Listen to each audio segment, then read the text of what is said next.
Com um toque firme na tela do celular, eu encerrei a corrida no aplicativo. O som de confirmação foi baixo, quase inaudível.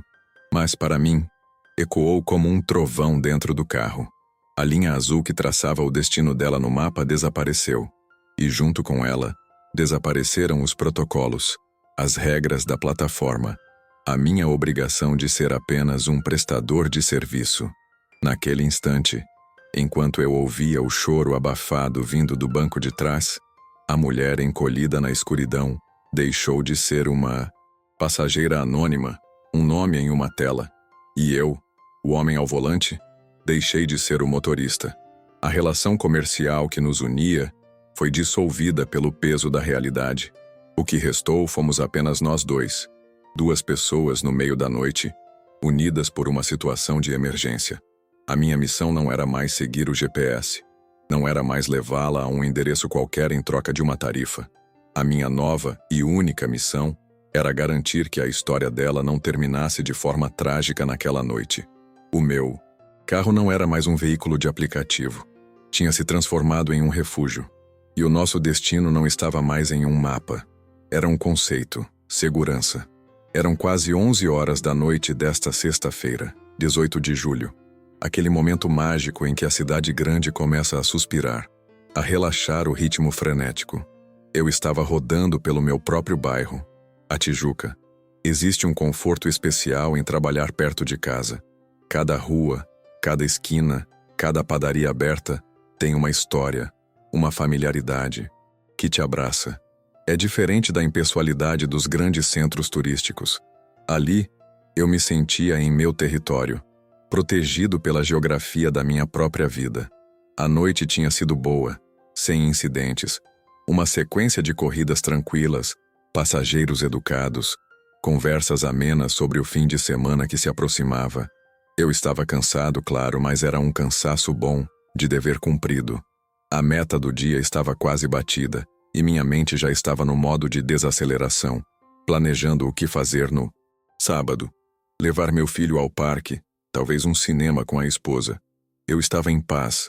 Olhava para as janelas iluminadas dos apartamentos e imaginava as famílias lá dentro, jantando, assistindo televisão, vivendo suas vidas. E eu, do lado de fora, era apenas uma parte silenciosa da paisagem noturna. Um ponto de luz em movimento levando as pessoas para seus lares, para seus encontros, para suas vidas. Naquele momento, eu era a definição do profissional invisível, fazendo meu trabalho de forma eficiente e discreta. Não havia nenhuma nuvem no horizonte, nenhuma premonição. Era apenas o final de mais um dia de trabalho, a calma que precede o descanso merecido. Eu não poderia imaginar que essa calma seria estilhaçada em 1000 pedaços pela próxima chamada, e que meu bairro familiar estava prestes a se tornar o palco de um drama que me marcaria para sempre. Meu celular apitou, o som familiar que dita o ritmo da minha vida profissional. Olhei para a tela, uma nova chamada, o ponto de partida.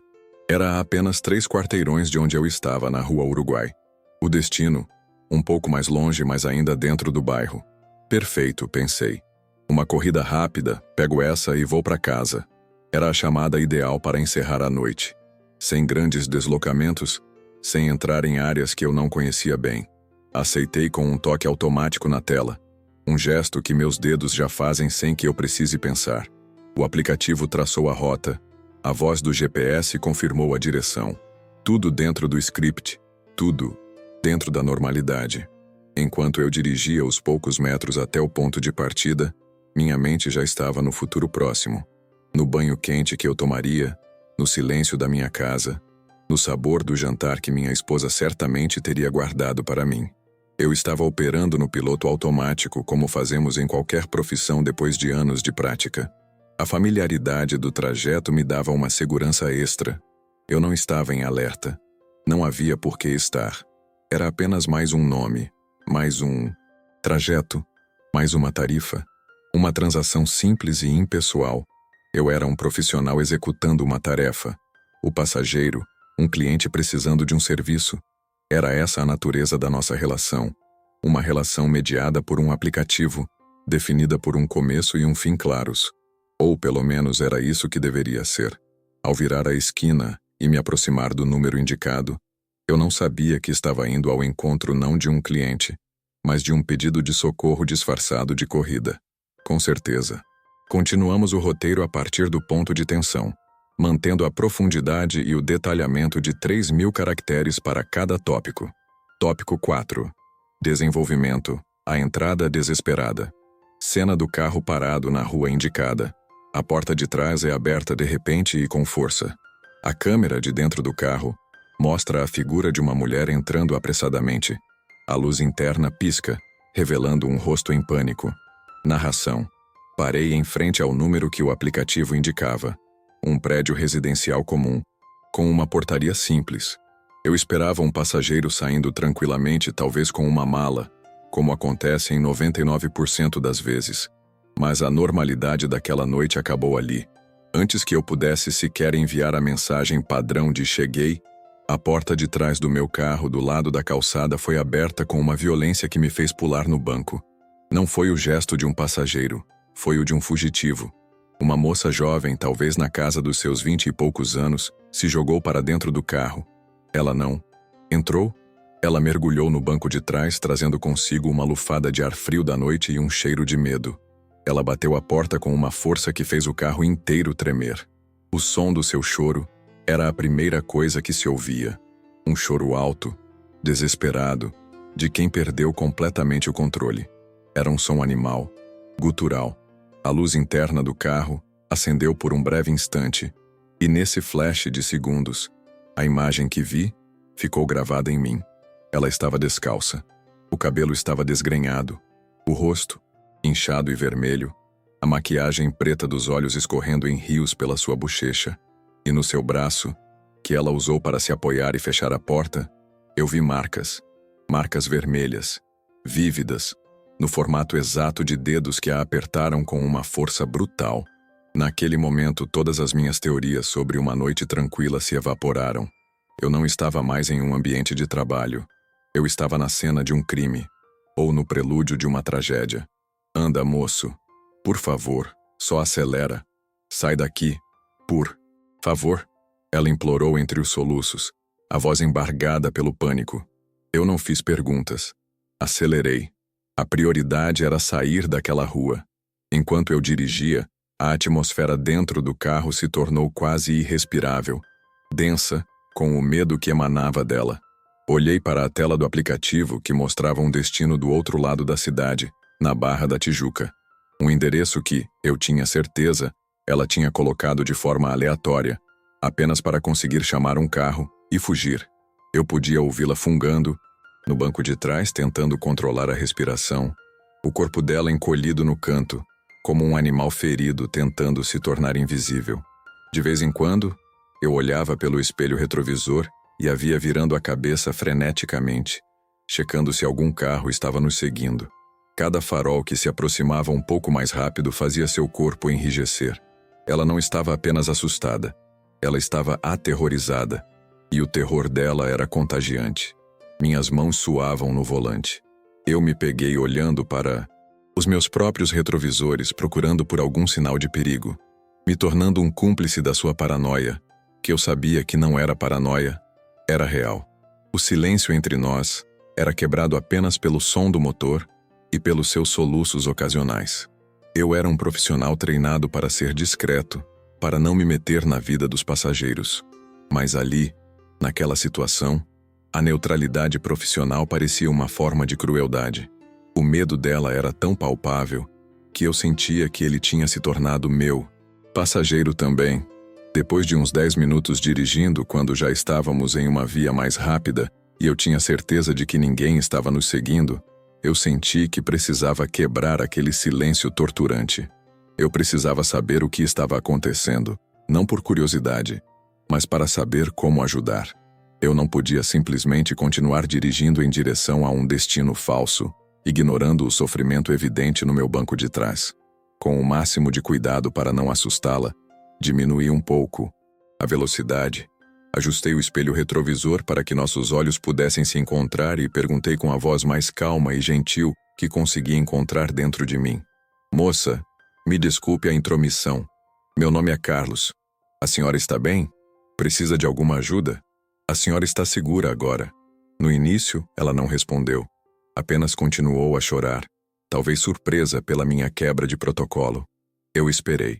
E então, foi como se minhas palavras tivessem aberto uma comporta. O choro dela se intensificou, mas dessa vez parecia um choro de desabafo. E no meio das lágrimas, com a voz falhando, ela conseguiu dizer a frase que explicava tudo. A frase que confirmava todos os meus piores receios. Ela disse: "É o meu marido. Ele bebeu, ficou louco. Eu preciso sumir daqui antes que ele me encontre." A simplicidade daquelas palavras carregava o peso de um mundo de dor e violência. Não precisava de mais detalhes. Eu entendi tudo.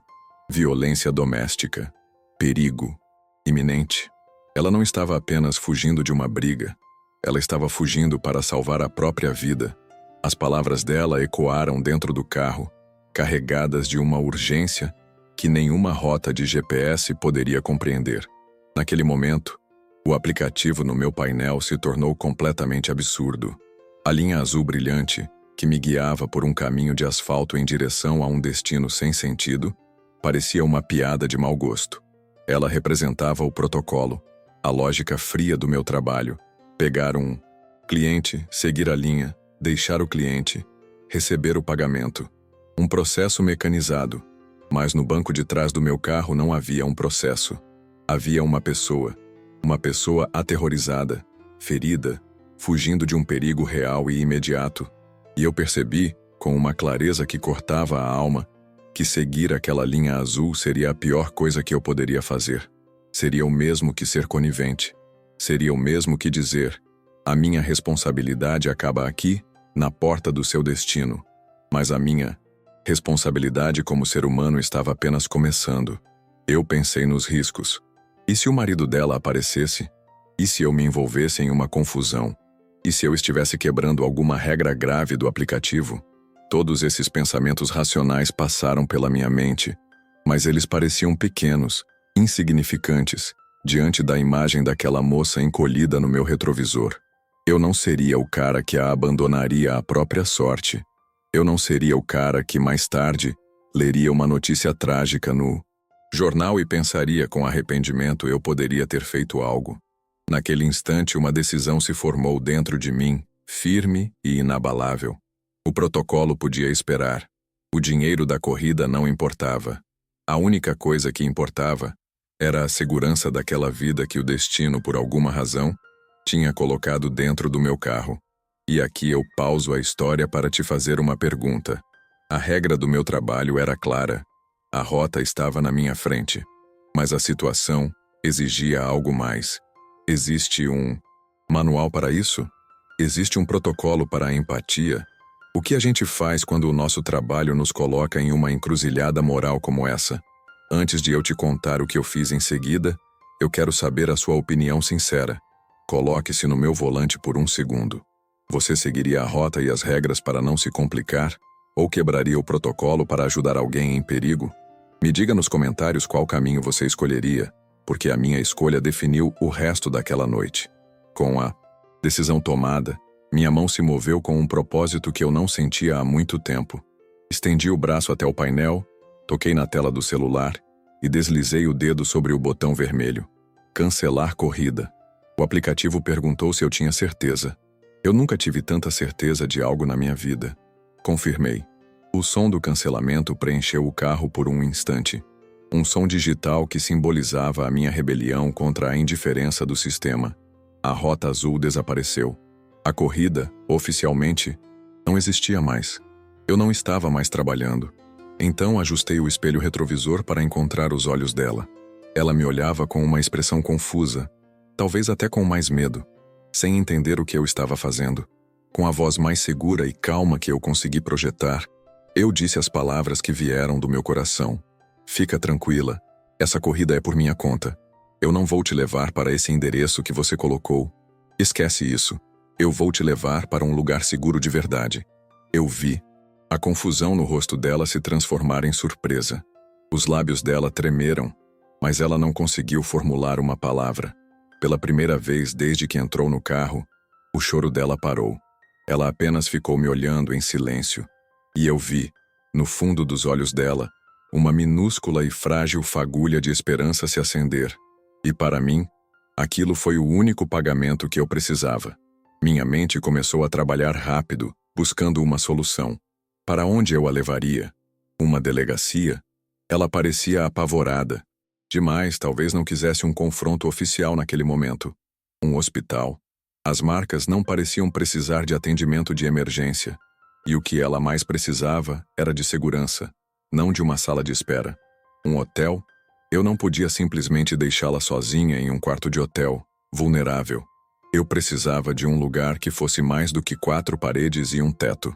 Eu precisava de um santuário. E então, a resposta mais clara e óbvia surgiu na minha mente. Um farol na escuridão daquela noite. A casa da minha mãe. Morávamos no mesmo bairro a apenas 10 minutos de onde estávamos. A casa onde eu cresci. Eu conhecia cada canto, cada som, cada cheiro daquele lugar. Mas o mais importante não era a casa em si, mas quem estava nela. Minha mãe. Uma mulher de 65 anos, forte como uma rocha, mas com um coração que parece não ter fim. Ela é o tipo de pessoa que, se vê alguém com fome, não pergunta. Simplesmente põe um prato de comida na mesa. Ela sabe acolher, sabe acalmar, sabe proteger. Eu sabia com absoluta certeza que nas mãos da minha mãe aquela moça estaria mais segura do que em qualquer outro lugar no mundo. Não era uma decisão lógica baseada em protocolos. Era uma decisão instintiva, baseada no amor e na confiança que eu tinha na minha própria família. Eu estava levando uma completa estranha para o lugar mais sagrado da minha vida. O resto do trajeto foi feito em um silêncio diferente. Não era mais um silêncio de medo, mas de uma expectativa cautelosa. Parei em frente ao portão de ferro da casa da minha mãe. As luzes da sala estavam acesas. Ela provavelmente estava vendo sua novela. Desci do carro, dei a volta e abri a porta para a moça. "Vem", eu disse suavemente. "Você vai ficar bem aqui." Ela hesitou por um segundo, depois saiu, ainda descalça, pisando no asfalto frio. Toquei a campainha. Alguns instantes depois, a porta se abriu. Minha mãe apareceu, de pijama e com os óculos na ponta do nariz, com uma expressão inicial de "O que você está fazendo aqui a essa hora?" Mas então o olhar dela passou por mim e pousou na jovem ao meu lado. E a transformação foi instantânea.